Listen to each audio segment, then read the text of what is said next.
Never before offer national highway పై ఆకర్షణీయమైన commercial plots గజం కేవలం 5,999 రూపాయలకే. సముద్రంలో కలిసే గోదావరి వృధా జలాల్ని వాడుకుంటే తప్పేంటన్నారు ఏపీ సీఎం చంద్రబాబు. సముద్రంలోకి వెళ్లే జలాలు అని మాట్లాడితే అర్థం చేసుకోలేని అమాయకులు ఎవరూ లేరంటూ కౌంటర్ ఇచ్చారు తెలంగాణ డిప్యూటీ సీఎం భట్టి విక్రమార్క. రాయలసీమను సస్యశ్యామలం చేసేందుకు గోదావరి వృధా జలాల్ని పోలవరం నుంచి బనకచెర్లకు మళ్లించాలని నిర్ణయించాం.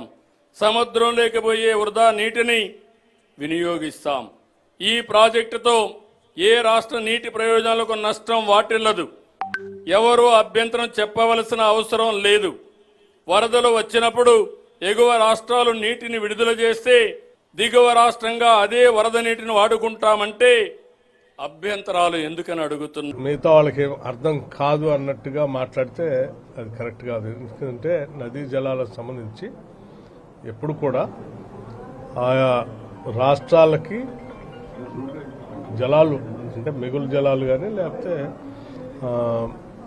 కేటాయింపులు అయిన తర్వాతనే ప్రాజెక్టులన్నీ పూర్తయిన తర్వాతనే జలాలు ఎన్ని మిగిలి ఉన్నాయని తెలుసు చెప్పి ఈరోజు వాడుకుంటా ఉంటే మీరు ప్రాజెక్టులు కట్టిన తర్వాత దానికి ఆయకట్టు వచ్చిన తర్వాత రేపు నదీ జలాలు పంపిణీ చేసేటప్పుడు అప్పటికే కట్టి ఉన్నటువంటి ప్రాజెక్టులు కేటాయింపులు ఇచ్చిన తర్వాతనే మిగతా రాష్ట్రాలకి నదీ జలాలు పంపిణీ చేసే కార్యక్రమం జరుగుతుంది.